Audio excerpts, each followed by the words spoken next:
day 8 of water fast, and cheers. Just have a slurp of this.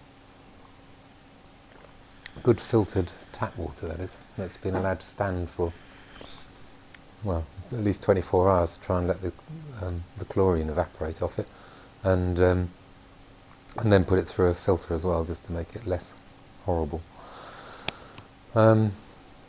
Yeah. So today is another sort of rest day today. Done very little, no exercise as such so far, and I don't think it's going to happen either. If the exercise is going to happen, it normally happens immediately after waking up, when I've got the most energy, but later on in the day, and it's now the afternoon, I don't have the energy, so it's not going to happen today.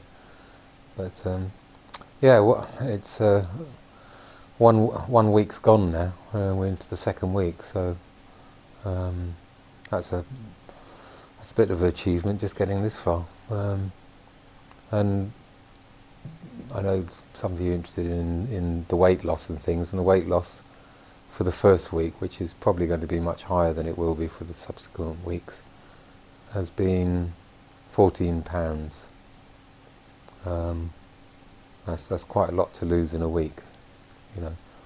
It's a sort of weight that I was hoping was going to sort of go while I was on the 80-10-10, eating loads of fruit, but it never did. It stabilised 14 pounds heavier than that, and so I've always been carrying around this flab around the waist, and it hasn't been great. But that's sort of, some of that will be fluid that's gone, but it doesn't matter. We'll see. There's 3 weeks to go, so we'll see what happens then. Yeah, and just rested today. And the other thing I wanted to say was thanks to people who are leaving feedback and stuff for me just about the rest thing, because I do tend to exercise a lot, and yeah, I'm listening to what people are saying. You know, everybody is saying take it easy, and I will. You know, as I said before, my body won't let me do it anyway eventually, but to start with, I did have a lot of energy, and I used some of that energy, and now I don't feel I can get on the bike. Like today, I don't feel that I'd be safe on the bike, to be honest, to go around the roads that I normally go on. And to start, you know, as I said before, I have to start on a hill straight away, and I haven't got the energy to do that. So it's tough going, you know. For me, some people might find this easier, some might find it more difficult, but for me, I'm finding it a real struggle.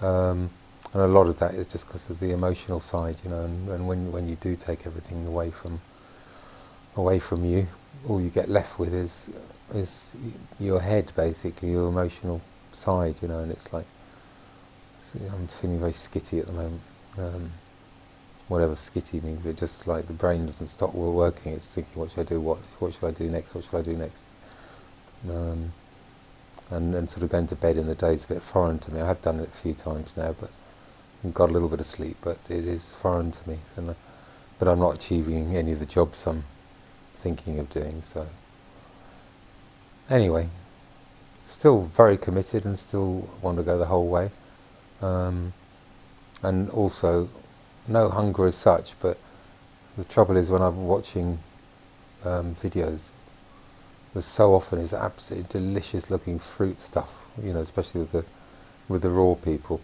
and some of the fruit just looks so appetizing. It's just exciting, you know. It's really exciting, and I think it changes your whole opinion about what you're eating, you know, because sometimes I think when we just like, well, for me anyway, when I'm chugging down massive great banana smoothies and taking it for granted and not really noticing how fantastic and luscious this food is, you soon start to realise how lovely everything is when you're away from food for a long time, you know.